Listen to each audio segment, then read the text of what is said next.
Marianne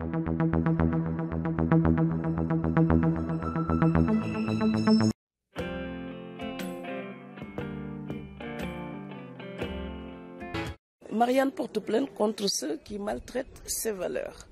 Marianne porte plainte contre ceux qui rétrécissent son identité et ses valeurs ont toujours été universelles.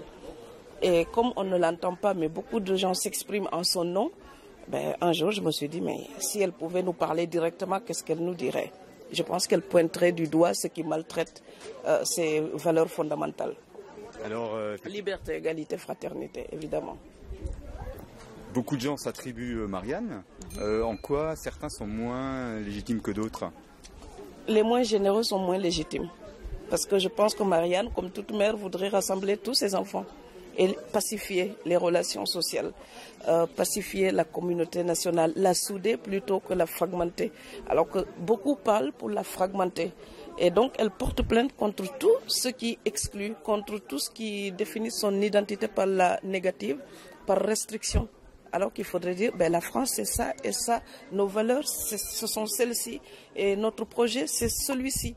Au lieu de dire cela, on nous dit la France ce n'est pas ceci, la France ce n'est pas cela. Mais comme je dis souvent, dire ce que n'est pas l'Atlantique ne suffit pas pour dessiner ses contours. Donc à un moment donné, il faut nous dire quelles sont les valeurs de la France et comment les défendre. Est-ce que c'est un mal français de justement être dans cette posture-là, au lieu de proposer quelque chose de positif, d'appuyer sur tout ce qui est négatif? Non, ce n'est pas un mal français et il ne faut pas que les Français se l'attribuent. C'est général, c'est partout dans tous les pays. Chacun veut définir une identité. Donc je pense que c'est une histoire de générosité à défendre dans tous les pays.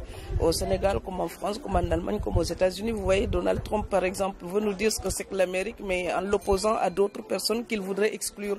Et je pense que c'est notre époque qui se rétrécit, qui se bloque sur elle-même. Et nous devons ouvrir les fenêtres pour dire, ouf, nous voulons un peu d'air, nous voulons rencontrer les autres, nous voulons de l'ouverture, nous voulons le dialogue, parce que c'est l'époque de la mondialisation. Et vouloir se refermer, c'est aller vraiment contre le mouvement de l'histoire. Est-ce que ce livre aurait encore un sens maintenant? C'est-à-dire que est-ce que le combat continue en permanence, en fait, c'est ça? Je pense que défendre les valeurs de la France, c'est une histoire sans répit. Si on arrête de les défendre, c'est comme notre liberté. Si on arrête de la revendiquer, nous la perdrions. Donc il faut défendre ces valeurs-là pour les installer, pour les consolider, pour toujours les porter avec nous. Il n'y a pas de période pour défendre les valeurs de la France. Il ne faut pas attendre seulement les périodes électorales. Même si j'ai écrit ce livre à une période électorale, c'est parce que c'est le moment où on donne beaucoup plus de voix pour ces choses-là.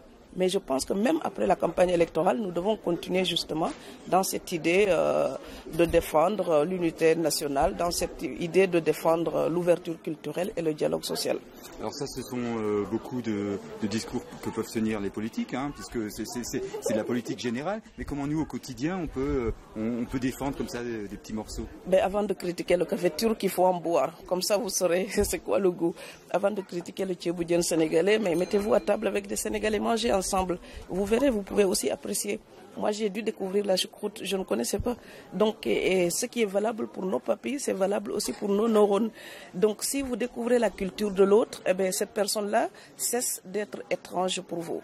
Donc, vous pouvez apprécier une culture parce que vous la découvrez. Donc, vous verrez ses beautés cachées. Rien n'est acquis, rien n'est superficiel. Il faut aller au-delà des apparences pour découvrir les valeurs fondamentales d'une culture, d'un pays, de toute autre nation. C'est pas que la France. Donc oui, les autochtones doivent s'ouvrir pour accueillir, mais les accueillis, les personnes qui viennent d'arriver doivent aussi faire un effort de curiosité et s'adapter, avoir la curiosité de l'autre. Et donc c'est une marche où chacun doit faire un pas vers l'autre. Pourquoi à un moment donné avoir peur de l'autre devient presque une définition de soi? C'est triste d'être là comme du pain rassis là.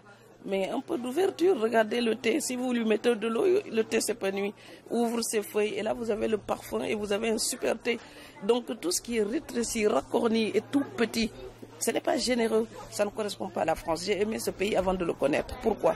Parce que ces auteurs, ces grands auteurs ont su parler et porter des valeurs internationales. Donc si vous dites liberté, égalité, fraternité, c'est valable partout sur cette planète. Tout le monde rêve de ça. Et la France a ça comme devise. Comment les enfants de ce pays, le pays des droits de l'homme, comment les enfants d'un tel pays peuvent imaginer, garder les valeurs de ce pays et rien que pour eux. C'est de la bêtise parce que le monde entier se reconnaît dans les valeurs de ce pays. Et moi, je suis très fière de me dire, je suis franco-sénégalaise. Ça veut dire, je ne suis pas seulement sénégalaise, je suis plus que ça. Et je ne suis pas seulement française, je suis plus que ça. Parce que je suis franco-sénégalaise, donc tout ça m'appartient.